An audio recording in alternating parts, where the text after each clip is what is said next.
ഞാൻ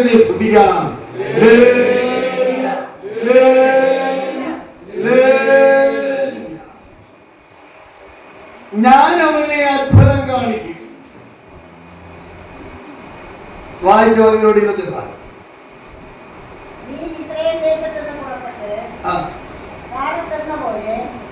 നീ മിസ്രയീം ദേശത്ത് നിന്ന് പുറപ്പെട്ട കാലത്തെന്നതുപോലെ ഞാൻ അവരെ അത്ഭുതം കാണിക്കും. അവിടെയുള്ള കൊച്ചു കൊച്ചു കാര്യങ്ങൾ. ഒന്നാണ്, നീ ഒരു വ്യക്തിയെ വിരൽ ചൂണ്ടിക്കൊണ്ട് ഇടപെടുന്ന കാര്യം. അതിന്റെ അർത്ഥം ദൈവത്തിന്റെ ഈ അത്ഭുതം വ്യക്തികൾക്ക് വേണ്ടി ചെയ്യേണ്ട സമയത്തിൽ ദൈവം ചെയ്യും. ഇനി ഈ അത്ഭുതത്തിനൊരു പ്രത്യേകതയുണ്ട്. എല്ലാവർക്കും അത്ഭുതം ആവശ്യമാണ്, എല്ലാവർക്കും അത്ഭുതം താല്പര്യമാണ്. പക്ഷേ ഇവിടെ പറഞ്ഞിരിക്കുന്ന അത്ഭുതത്തിനൊരു പ്രത്യേകത എന്ന് പറയുന്നത് മിസ്രയീം ദേശത്ത് നിന്ന് പുറപ്പെട്ട കാലത്തിൽ വെളിപ്പെട്ട ഒരു അത്ഭുതം. അതിന്റെ അർത്ഥം മിസ്രയീം അല്ലെങ്കിൽ ആരാധനയില്ലാത്ത സ്ഥലം, അടിമത്തത്തിന്റെ സ്ഥലം, ശത്രുവായ ഫറവോനും സൈന്യവും അവന്റെ ആധിപത്യം ഉപയോഗിച്ച് ദൈവജനത്തെ തളർത്തി തകർത്ത പരാജയപ്പെടുത്തിയ മിസ്രയീമിലെ അനുഭവം. അവിടെ നിന്ന് നീ പുറപ്പെട്ടു വരുവാൻ സമ്മതിച്ച ഒരു സമയം, ദൈവശബ്ദത്തിന് വേണ്ടി ഇടം കൊടുത്ത സമയം, ദൈവാലോചനയ്ക്ക് വേണ്ടി സമർപ്പിച്ച സമയം, അന്നൊരു അത്ഭുതവും വെളിപ്പെട്ടു. സമർപ്പണം എവിടെയുണ്ടോ, ദൈവസന്നിധിയിൽ ദൈവശബ്ദം ആരൊക്കെ ഏറ്റുവാങ്ങുമോ അവരുടെ ജീവിതം തുടങ്ങുന്നത് ഒരത്ഭുതത്തിലാണെന്നുള്ള കാര്യം ദൈവവചനത്തിൽ പലരും കാണുവാനൊക്കെ ഉണ്ടെങ്കിൽ ശൗല് ദൈവശബ്ദം കേട്ടു. അപ്പോസ്തല പ്രവൃത്തികളുടെ പുസ്തകം ഇന്നത്തെ വിഷയം അതല്ല, വന്നുകൊണ്ട് പറയാം. ശൗല് ദൈവശബ്ദം കേട്ട് ദൈവശബ്ദം ഏറ്റെടുത്തു കഴിഞ്ഞപ്പോൾ അത്ഭുതം ആ സെക്കൻഡിൽ വെളിപ്പെട്ടു. എന്താണ് അത്ഭുതം? അതൊരു വിടുതലല്ല, വിടുതലിന്റെ അത്ഭുതമല്ല. ശൗൽ ഏറ്റെടുത്ത ദൈവശബ്ദത്തിൽ തന്നെ അരക്കിട്ട് ഉറപ്പിക്കത്തക്കവണ്ണം ഒരത്ഭുതം. എന്താണ് അത്ഭുതം? നല്ല കാഴ്ചയുണ്ടായിരുന്ന ശൗലിന്റെ കണ്ണിൽ കാഴ്ച പോയി. എന്ത് ഈ കാഴ്ച മാറ്റാൻ കാരണം? ഈ ദൈവശബ്ദം കേൾക്കുന്നത് വരെ ശൗലിന്റെ കണ്ണ് പാരമ്പര്യത്തെ കണ്ട് മുമ്പോട്ട് പോയ വ്യക്തിയാണ്. ന്യായപ്രമാണം അക്ഷരീയർത്ഥത്തിൽ വിശ്വസിച്ചു, പഠിച്ചു.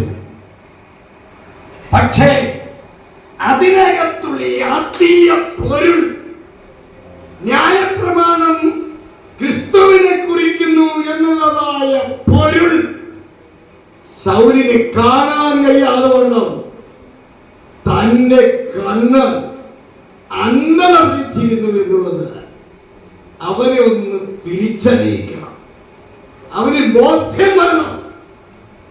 അതുകൊണ്ട് 3 ദിവസം അന്ധത പിടിച്ചു.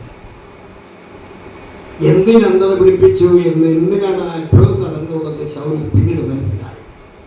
ആരും പറഞ്ഞു കൊടുക്കാതെ അവർ മനസ്സിലായി. 3-ാം ദിവസം അനന്യഹാസ് തന്റെ തലയിൽ കൈവച്ച് പ്രാർത്ഥിക്കുമ്പോൾ അവന് മനസ്സിലായി തന്റെ കണ്ണിനെ അന്ധത പിടിപ്പിച്ചു. ആത്മീയത്തിന്റെ ആഴങ്ങൾ ഇറങ്ങുവാൻ കഴിയാതെ, ദൈവപ്രവൃത്തിക്ക് ഇടം കൊടുക്കാൻ കഴിയാതെ, ദൈവശബ്ദത്തിനും ദൈവിക തിരഞ്ഞെടുപ്പിനും സമർപ്പിക്കപ്പെട്ട ദൈവജനത്തിന് വിരോധമായി ചിന്തിക്കുന്ന ആ കുരുട്ടിക്കണ്ണായ ചെതുമ്പൽ അവന് താഴെ വീണപ്പോൾ മനസ്സിലായി. ദേവസത്തെ കേട്ടപ്പോൾ എനിക്കുണ്ടായ അത്ഭുതം അത് ഒരു വിടുതലിന്റെ അത്ഭുതമായിരുന്നെങ്കിലും യഥാർത്ഥമായൊരു വിടുതലിന്റെ അത്ഭുതമായി. ആ അത്ഭുതം പ്രാവർത്തിയാകാൻ 3 ദിവസം. ഇതാണ് അത്ഭുതം. തനിക്ക് നഷ്ടപ്പെട്ട് തിരിച്ചു കിട്ടി. സ്തോത്രം. നമുക്ക് വിഷയത്തിലേക്ക് വരാം. നീ മിസ്രയീം ദേശത്തിൽ നിന്ന് പുറപ്പെട്ട നാളെന്നത് പോലെ ഞാൻ നിന്നെ അത്ഭുതങ്ങൾ കാണും.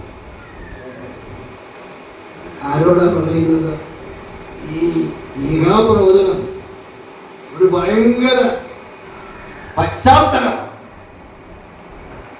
ദൈവം പറയാണ്, ഞാൻ നിന്റെ അത്ഭുതം കാണിക്കും. അന്ന് ഈ മിസ്രയീമിൽ നിന്ന് ഇറങ്ങി തിരിച്ച നാളുപോലെ അത്ഭുതം കാണിക്കും എന്ന് പറയുമ്പോൾ അതിന്റെ അകത്ത് ആത്മാവ് വിരഞ്ഞുകൊണ്ടുന്ന ഒരു ദൂത് കൂടെ ഉണ്ട്. എന്താണ്?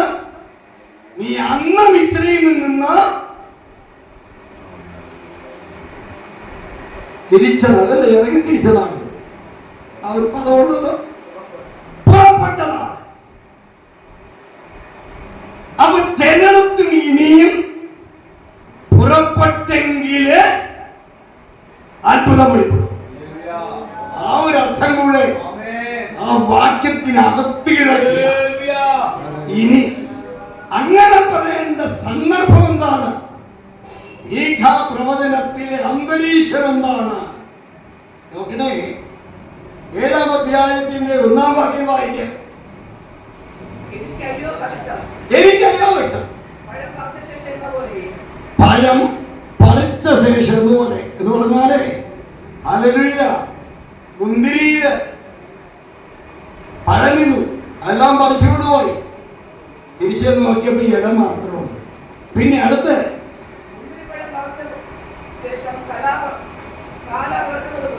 മുന്തിരിപ്പഴം പറിച്ചതിന് ശേഷം കാല പെറുക്കുന്ന പോലെ എന്ന് പറഞ്ഞാൽ മുന്തിരിങ്ങെല്ലാം പറിച്ചുകൊണ്ട് പോയി. കാല പറിക്കുന്ന പറഞ്ഞാൽ കയ്യിൽ നിന്ന് തൊഴിഞ്ഞത്.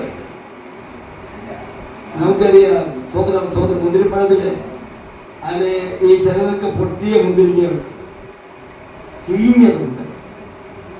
അപ്പൊ കയ്യിൽ നിന്നാണ് വീണ് കിടക്കുന്നതെന്ന് പറഞ്ഞാൽ അത് ഉടമസ്ഥൻ തള്ളിക്കിടക്കുക. ഈ മുന്തിരി പഴം പറിച്ച ആൾ തള്ളിക്കിടക്കുക. അതിനൊരു ഗുണമില്ലാത്തതിനർത്ഥം.